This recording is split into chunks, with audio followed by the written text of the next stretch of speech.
You're not tired because you're weak. You're tired because your life has become an infinite project and you never get to the finish line. And the worst? It's not just your body that's paying the bill, it's your soul. Today, I'm going to show you how hustle culture doesn't just exhaust you, it turns you off from the inside and makes you confuse survival with purpose. The truth is, you've been hardwired to believe that to stop is to fail, that resting is laziness, that questioning the rhythm is a lack of ambition. But what if I told you that this infinite productivity machine was not created to set you free, but to imprison you? That this toxic productivity culture has turned you into a ghost version of who you really are? Have you ever stopped to wonder, when was the last time you felt genuine pleasure in something that wasn't productive? When was the last time you existed without having to prove anything to anyone, not even yourself? Infinite project. Hustle culture sold you the biggest lie in modern history, that you're an unfinished project that needs to be constantly optimized. You have woken up in a reality where every second stopped is a second lost, where every moment of peace is interpreted as a lack of ambition. But here's the truth that no one tells you. You're not a machine that needs constant upgrades. The problem is not having goals. The problem is that they have turned their existence into a race without a finish line. You finish one goal and immediately another one arises. Can you get that promotion? Now you need the next one. Do you buy the car? Now he needs the house. Conquer the house. Now it needs a bigger one. It's an endless cycle of "it's still not enough" that keeps you eternally unfulfilled. The performance society, as defined by the philosopher Byung-Chul Han, has transformed you into an entrepreneur of yourself. You no longer work to live, you live to optimize yourself. Every habit needs to be productive, every hobby needs to generate results, every relationship needs to add value.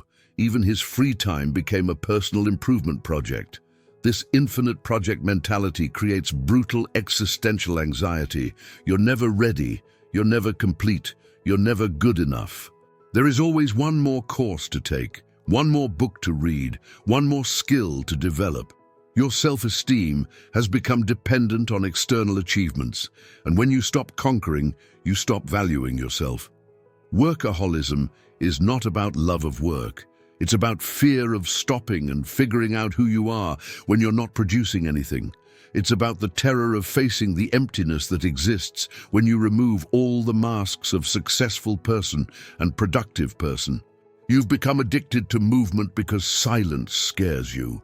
The culture of toxic productivity has taught you that human value is measured in deliveries, that you only deserve rest after you deserve it. That pleasure without purpose is waste. That free time without learning is wasted time.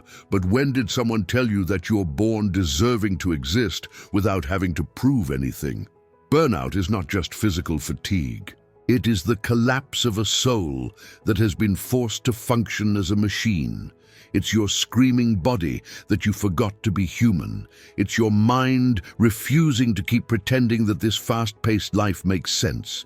It is your essence rebelling against the self-exploitation that you have normalized. You need to understand, the finish line doesn't exist because they don't want you to get there. They want you to keep running, keep consuming, keep producing, keep feeling inadequate. Because a satisfied human being is not an efficient consumer. A human being at peace is not a desperate worker. The first revolution is realizing that you are not a project. You are a complete human being who has the right to exist without justifying your existence through achievement. You don't need to optimize yourself to deserve love, respect, or peace. You already deserve all of this simply by being alive. 2. Invisible vice. There is an addiction that society not only accepts, but celebrates, the addiction to productivity. You probably know someone who prides themselves on working 16 hours a day, who brags about not having taken a vacation in years, who treats insomnia as a badge of honor. That person could be you. And unlike other addictions, this one is invisible because it is socially rewarded. Workaholism is not recognized as a disease because it generates profit. No one is going to make an intervention because you work too much. On the contrary, you will receive compliments, promotions, recognition. You will be called dedicated, committed, example to be followed. But inside, you're destroying yourself with the same intensity as any other addict. The fake productivity dopamine works just like a drug. Each completed task releases a small dose of chemical pleasure. Every email notification answered, every item crossed off the list, every deadline met gives you a neurological micro-orgasm. You become addicted to this sensation and need larger and larger doses to feel the same pleasure. The problem is that this dopamine is artificial and ephemeral. It doesn't generate real satisfaction, only temporary relief from the anxiety of not doing anything. It's like eating sugar when you're really hungry. It kills hunger momentarily, but it doesn't nourish you. You get on an emotional roller coaster where you only feel good when you're producing. This addiction creates a dangerous tolerance. What once satisfied you is no longer enough. You need to work more hours, take on more projects, be more efficient. You develop chronic imposter syndrome because you can never reach the level of productivity that your addicted mind deems adequate. Abstinence from this addiction is brutal. When you stop producing, unbearable anxiety arises. You feel worthless, guilty, like you're wasting your life. You can't watch a movie without feeling like you should be doing something more important. You can't have a casual conversation without thinking about the tasks that are waiting for you. Productivity addiction destroys your ability to be present. You are always mentally in the next project, the next goal, the next achievement. You lose the ability to simply exist in the present moment with no agenda, no purpose other than being alive. This addiction also kills your authentic creativity. Real creativity is born of idleness, boredom, mental emptiness. But you're always occupying your mind with tasks, always stimulating your brain with information, always avoiding the silence where genuine ideas are born. You became productive, but you stopped being creative. Society has taught you that free time is wasted time, that idleness is laziness, that doing nothing is being nothing. But the great insights of humanity were born from minds that had the courage to stop, to contemplate, to exist without producing. Archimedes discovered the principle of flotation in a bathtub, not in a meeting room. The first step to breaking this addiction is to admit that it exists. Recognize that you're not dedicated, you're addicted. That you're not ambitious, you're chemically dependent on artificial dopamine. That you are not building a future, you are escaping from the present through compulsive hyperactivity. 3. Inner death. Hustle culture doesn't just kill your body with stress and sleep deprivation. She commits a much more subtle and devastating murder. She kills your soul little by little without you realizing it. You keep working, producing, delivering results, but inside you've become a ghost of who you used to be. This inner death begins when you stop taking genuine pleasure in the simple things. When was the last time you felt real joy eating something you enjoy without thinking about the calories or lost productivity? When was the last time you really laughed without calculating if that moment of relaxation was worth it? The soul dies when you lose the ability to be moved by things that do not generate results. You look at a sunset and think about the time you're losing. You listen to a song and remember the pending tasks. You hug someone you love and your mind is already on the next meeting. You are physically present but spiritually absent. Emotional fatigue is different from physical tiredness. You can sleep 8 hours and wake up exhausted because your soul hasn't rested. She kept working even when her body stopped. She was planning, organizing, optimizing, even during sleep. You have developed existential insomnia. Your being can no longer switch off. Mental exhaustion creates functional anhedonia.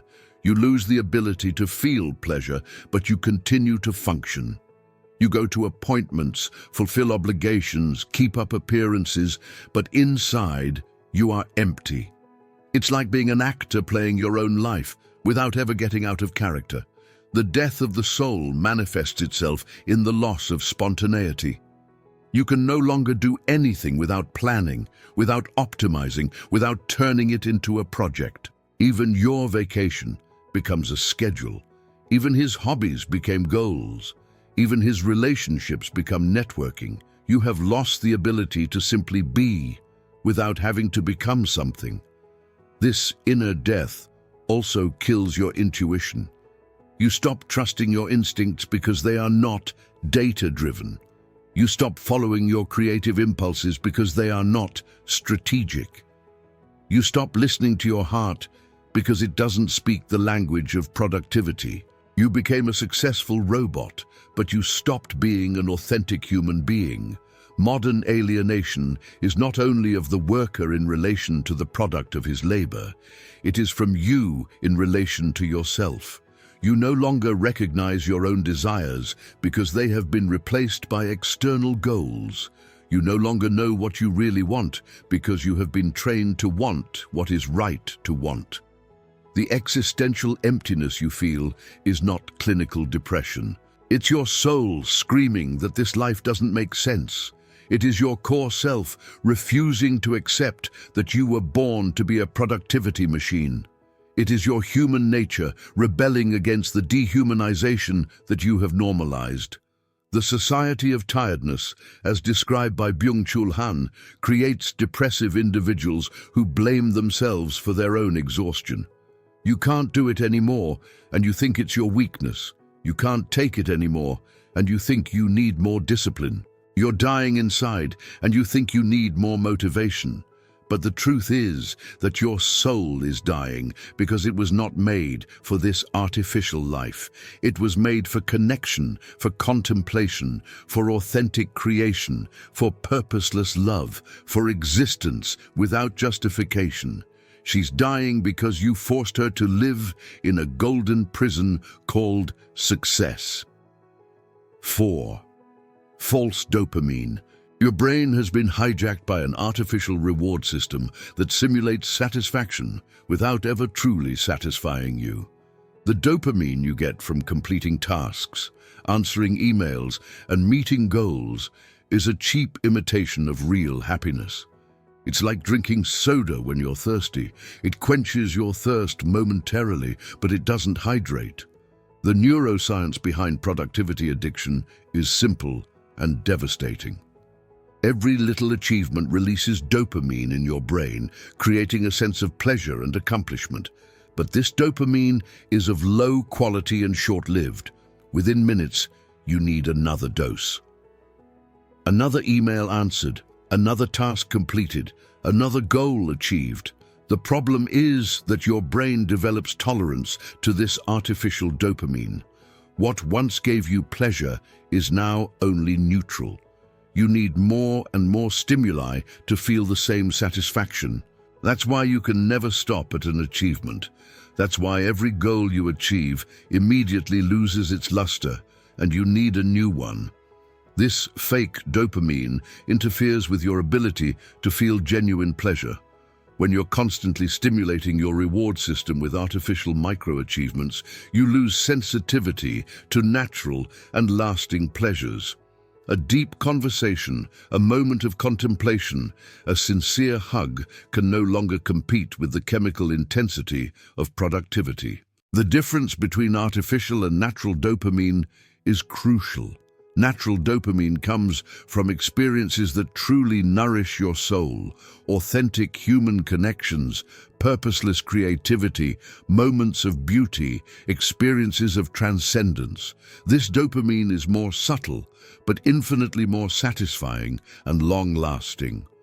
The artificial dopamine of productivity creates a vicious cycle of chronic dissatisfaction. You're always chasing the next dose, always feeling like you haven't done enough, always needing to prove your worth through more achievements. It's a hunger that never gets satisfied because you're eating junk food. This system of artificial rewards also destroys your intrinsic motivation. You stop doing things because you like it, because they inspire you, because they make sense to you. You can only motivate yourself through external rewards, recognition, money, status, approval. You've become a lab rat by pressing levers to receive feed pellets. The anxiety you feel when you're not producing is literally withdrawal syndrome. Your artificial dopamine-addicted brain is desperate for another dose. That's why you can't relax without feeling guilty. That's why you can't be present without thinking about what you're supposed to be doing. The productivity industry knows exactly how to exploit its reward system. Productivity apps are designed like casinos. Vibrant colors, constant notifications, scoring systems, virtual medals. They have turned your life into a slot machine where you are always pulling the lever, waiting for the next prize. Regaining your ability to feel genuine pleasure requires a detox from artificial dopamine. You need to stop chasing constant micro-rewards and relearn how to value experiences that truly nourish your soul.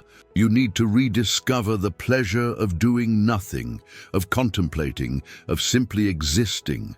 The first step is to recognize that you have been manipulated by a system that profits from your dissatisfaction, that your inability to feel satisfied is not a character flaw, it is the result of chemical conditioning, that you can break that cycle by consciously choosing dopamine sources that actually fuel your humanity. 5. Silent theft. While you were busy developing, they stole the most precious thing you possess, your authentic identity. The theft was so subtle that you didn't even notice. You woke up one day and didn't know who you were anymore when you weren't working, producing, or achieving something. His personality was replaced by a walking resume. This theft started when you internalized the idea that human value is measured by productivity, when you started presenting yourself for what you do, not for what you are. I'm a lawyer, I'm an entrepreneur, I'm a coach, but who are you when you remove all those professional masks? Do you still know?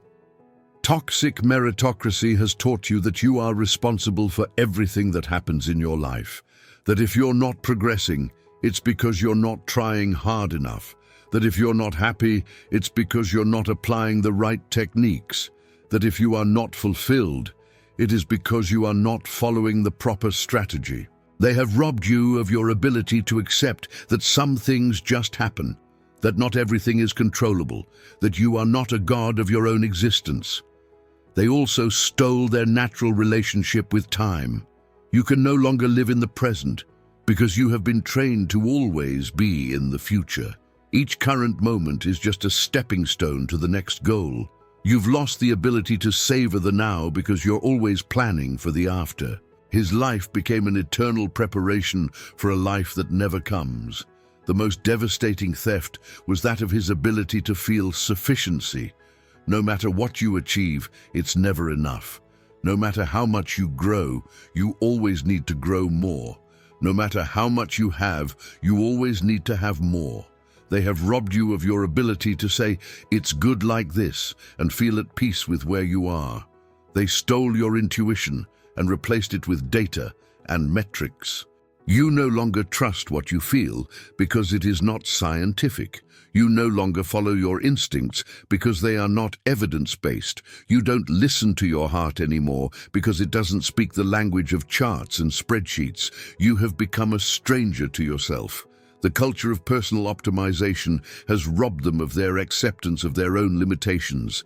You have been convinced that every weakness can be corrected, every defect can be improved, every limitation can be overcome.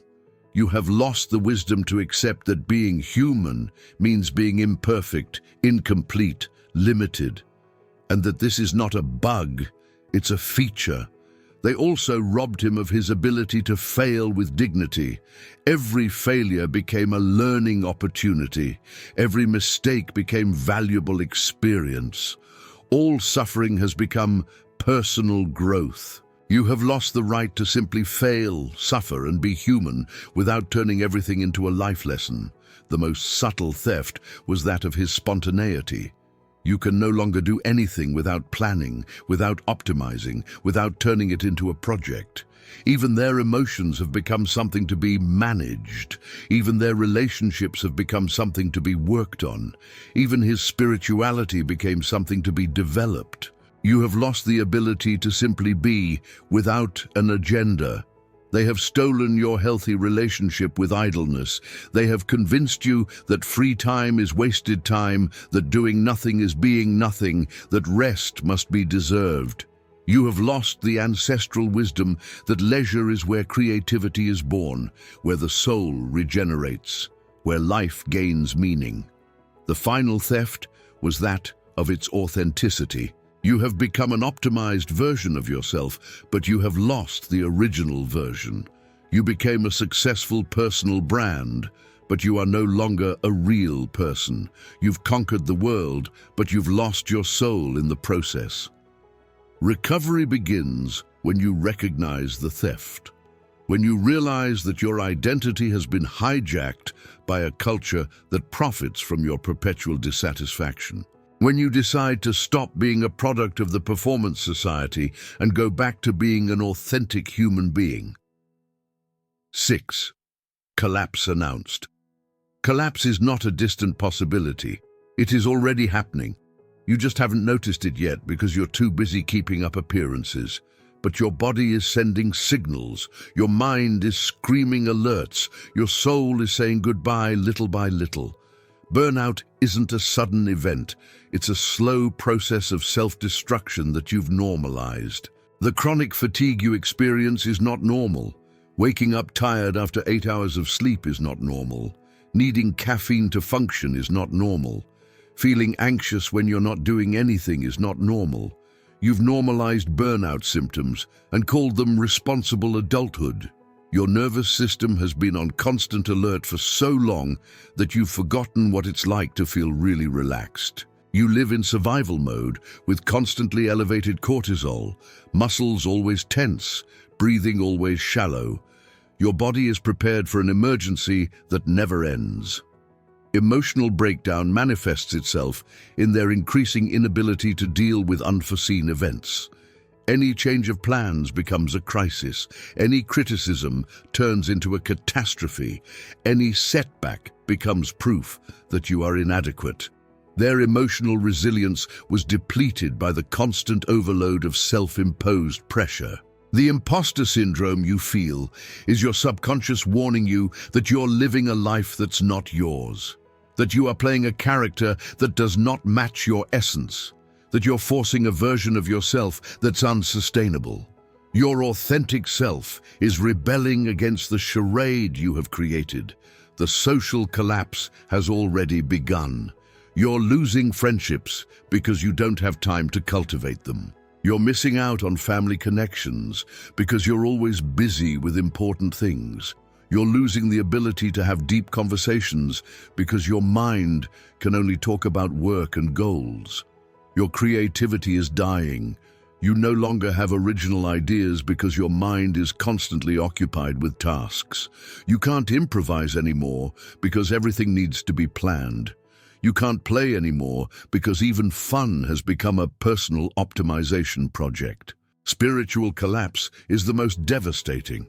You've lost connection with anything bigger than your personal goals. You no longer feel reverence, gratitude, admiration. You can no longer be moved by the simple beauty of existence. You have become a functional materialist, even if you believe in something transcendent. The functional depression you've developed is your soul refusing to keep pretending that this life makes sense. You keep functioning, but inside you are empty. You continue to produce, but you have lost the pleasure in any achievement. You continue to live, but you have stopped being alive. Physical collapse is a matter of time. Your body is not designed for this rhythm.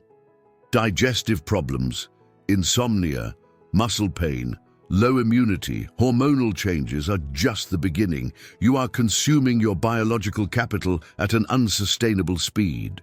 The cruel irony is that the more you try to avoid collapse by being more productive, the more you accelerate its arrival. It's like trying to put out a fire with gasoline. You are using the cause of the problem as the solution to the problem. Collapse is inevitable because the system is unsustainable. You can't grow infinitely on a finite planet. You can't infinitely optimize a limited human being. You can't infinitely speed up a life that has an expiration date. But here's the good news. Breakdown may be the best thing that's going to happen to you. It may be the time when you stop pretending that everything is okay and start building a life that is truly worth living. The collapse may be the beginning of his resurrection. 7. Golden Prison. You are imprisoned in a prison that you yourself built, memorized, and called successful. The railings are made of goals that never end. The walls are built with expectations that never satisfy, and the door is locked with a key you threw away long ago, the key to simplicity. This golden prison is more dangerous than any real prison because you don't want to get out of it. You're afraid that on the outside, you're no one special. You are terrified of discovering that your entire identity was built on external achievements, and that without them, you don't know who you are. The freedom you pursue through success is a cruel illusion. Each achievement gives you more responsibilities, more pressures, more things to lose. You thought money would give you freedom, but it gave you more bills to pay. You thought recognition would give you peace, but it gave you more expectations to fulfill. You have become a slave to your own standards. He created a lifestyle that requires constant maintenance. He created an image that demands constant performance. It has created expectations that require constant overcoming. You no longer have the option to be mediocre, to fail, to simply exist without producing value. The golden prison has isolated you from basic human experiences. You can no longer have a bad day without feeling guilty. You can no longer be vulnerable without feeling weak. You can no longer ask for help without feeling inadequate. You have become a prisoner of your own image as a successful person. The worst kind of prison is the one you defend. When someone suggests that you're working yourself to death, you defend your dedication. When someone points out that you've lost spontaneity, you defend your organization. When someone notices that you don't look happy, you stand up for your achievements. This golden prison has also isolated you from reality. You live in a bubble of like-minded people who value the same things you do, who are trapped in the same illusions as you. You have lost touch with different ways of living, thinking, existing. You have convinced yourself that your prison is the only civilized way to live. The irony is that you built this prison trying to escape another, the prison of mediocrity, of insignificance, of ordinary life. But it has exchanged an external prison for an internal prison that is much more sophisticated and much more difficult to escape. You are afraid to get out of this prison because you have been conditioned to believe that on the outside there is only failure, laziness, irrelevance. You can't imagine a meaningful life that isn't based on constant achievement. You can't conceive of happiness that isn't the result of success. The golden prison made you forget that real freedom is not having everything you want. It's wanting what you have. It's not being able to do anything. It's consciously choosing what's worth doing. It is not having control over everything. It is serenely accepting what cannot be controlled. You are imprisoned because you confused means with ends. Success was supposed to be a means to a fulfilling life, but it became an end in itself. Money was supposed to be a means to freedom, but it became a golden chain. Recognition was supposed to be a means of self-esteem, but it has become a drug that you can no longer get rid of. Getting out of this prison requires the courage to disappoint people, to give up status, to accept that you can be happy being just human. It requires the humility to admit that you've lost your way and the wisdom to choose a different path, even if it's less impressive in the eyes of others. 8. Fatal disconnection. Not only has hustle culture disconnected you from the world around you, it has disconnected you from yourself in a way that may be irreversible if you don't act now. You have become a stranger inhabiting your own body, a temporary tenant of your own life, an actor playing a character you no longer recognize. The disconnection from your body is brutal and silent. You no longer feel when you're really hungry, only when it's time to eat. You no longer feel when you're really tired, only when it's bedtime. You no longer feel genuine physical pleasure because you are always mentally absent, always thinking about the next task. You have lost connection with your natural cycles. You no longer know when your energy is high or low because you force the same artificial rhythm every day.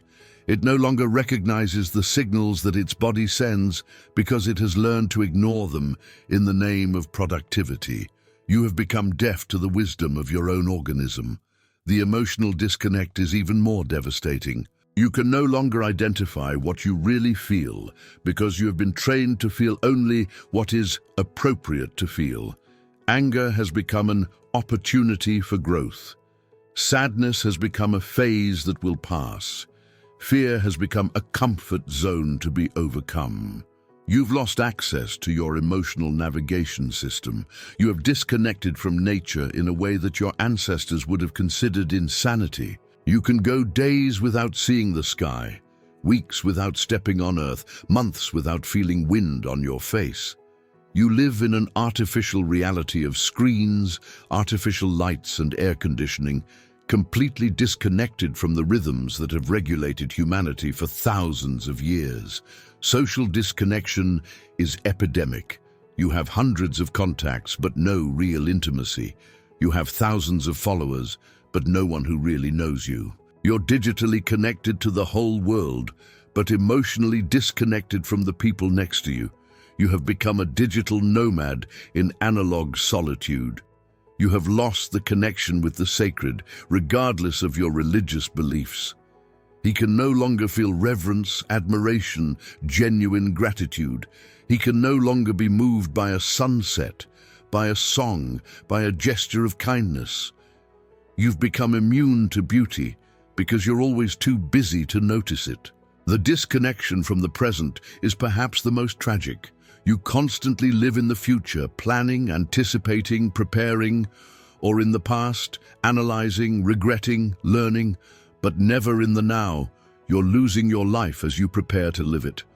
This fatal disconnect creates an existential anesthesia. You no longer feel life pulsing through you. You no longer feel the magic of being alive, the absurd luck of existing, the daily miracle of breathing, thinking, loving. You have become a functional zombie in a life that should be extraordinary. The disconnection from your inner child is devastating. You have lost the ability to play without purpose, to laugh for no reason, to marvel at simple things. You killed the part of you that knew how to be happy without having to achieve anything. You have disconnected from your mortality in a dangerous way.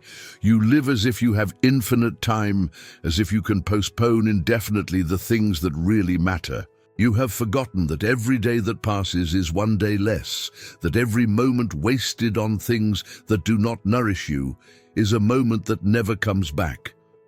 Reconnection is not a self-help project. It is a return to your essential humanity. It is remembering that you are not a productivity machine.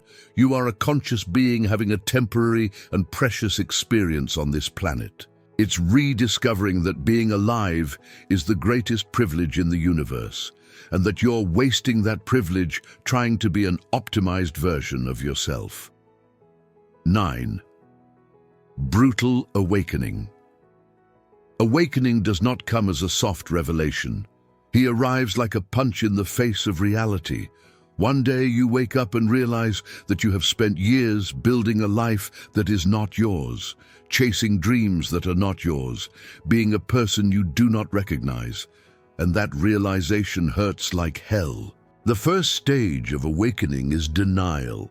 You will try to rationalize, justify, find evidence that you are on the right track. You're going to list your achievements, show your progress, prove to yourself that all that exhaustion is worth it. But deep down, you know that something is fundamentally wrong. The second stage is anger. Anger at having been deceived. Anger at having wasted so much time. Anger at having believed the lies of the productivity culture. Anger at having sacrificed your humanity on the altar of success. Anger at having become exactly the kind of person you despised when you were younger. The third stage is bargaining. You'll try to find a middle ground, a way to maintain the benefits of your current lifestyle while regaining your sanity.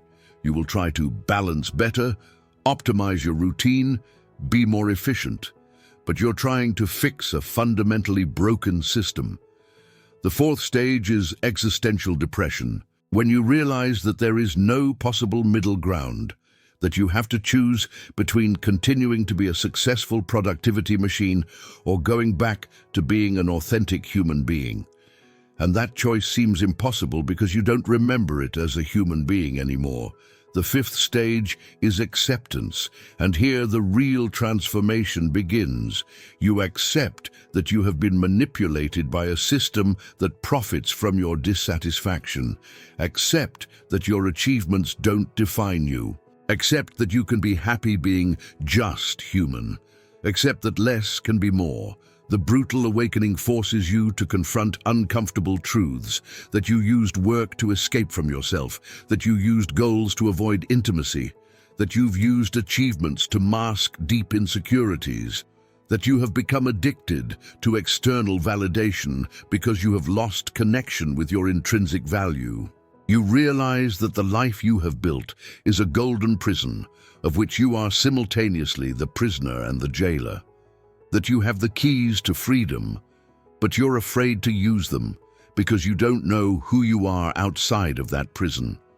Awakening shows you that you have confused movement with progress, that you confused occupation with purpose, that you confused achievements with achievement, that you confused success with happiness, and that these confusions cost him his soul.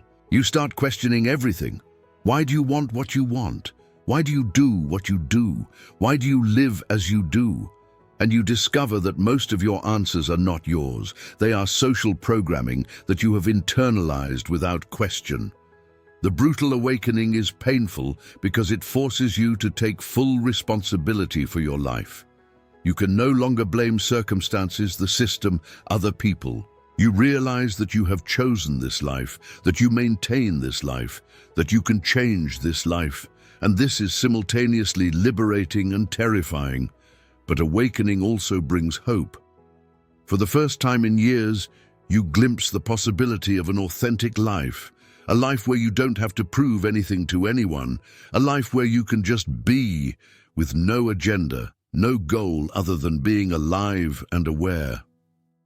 The brutal awakening is the end of one era and the beginning of another. It's the death of the optimized version of you and the birth of the authentic version. It is painful, but necessary. It's devastating, but liberating. It's the first day of the rest of his real life. Deck's own resurrection. The resurrection does not happen from the outside in. No one will save you from the life you built. No guru, no method, no technique will give you back your humanity. The resurrection is an act of personal rebellion against everything you have been taught about how to live. It's you deciding that you'd rather be an authentic human being than be a successful productivity machine. The first step of the resurrection is radical. Stop. Just stop. Stop optimizing. Stop growing. Stop improving. Stop conquering. Give yourself permission to exist without producing value. Rediscover the pleasure of doing nothing without feeling guilty. Learn again the lost art of creative leisure, The resurrection requires you to disobey the rules you have internalized. Disobey the rule that free time is wasted time. Disobey the rule that you need to justify your existence through achievements. Disobey the rule that rest must be deserved. Disobey the rule that you are not enough as you are. You need to reconnect with your body as if it were the first time. Feel your breath without trying to optimize it. Feel your hunger without calculating calories. Feel your tiredness without resisting it. Feel your pleasure without turning it into a project. Your body is your first home, and you need to come home. The spiritual resurrection has nothing to do with religion. It has to do with reconnecting with the sacred that exists in simple things. The sacredness of a conversation without an agenda. The sacred of a sunset without a photo. The sacredness of an unhurried hug. The sacredness of being alive without having to prove that you deserve to be. You need to resurrect your ability to feel genuine pleasure. Start small. Really savor what you eat. Really listen to the music you hear. Really feel the hug you give. Stop doing everything on autopilot and get back to inhabiting your own life. Social resurrection means choosing quality over quantity. Prefer a deep conversation to 10 superficial ones. Prefer a real friend to 100 contacts. Prefer authentic intimacy to strategic networking. Your soul wasn't made for optimized relationships. It was made for real human connections. You need to resurrect your inner child without turning it into a personal development project. Play without purpose. Laugh for no reason. Marvel at simple things. Be spontaneous without planning spontaneity. Your inner child doesn't need to be worked on. It needs to be set free. Financial resurrection does not mean making more money. It means breaking the toxic equation between human value and monetary value. It means discovering that you can be rich in time, in relationships, in experiences, in peace. It means understanding that enough exists and that you can choose to live in it. Resurrect your relationship with time. Stop living in the future and go back to the present. Stop treating each moment as preparation for the next and start treating each moment as complete in itself. You're not preparing to live, you're living now. Professional resurrection means working to live, not living to work. It means choosing jobs that nourish your soul, not just your bank account. It means setting clear boundaries between who you are and what you do. It means remembering that you are infinitely more complex and interesting than your profession. The ultimate resurrection is to accept your full humanity, accept that you are imperfect and that this is perfect. Accept that you are limited and that this is liberating. Accept that you are going to die and that this makes every moment precious. Accept that you don't have to be extraordinary to have an extraordinary life. The resurrection is not a destiny, it is a daily process. It is choosing at every moment to be human instead of being productive. It's choosing authenticity over optimization. It's choosing life over performance. It's the bravest decision you can make to get back to being yourself.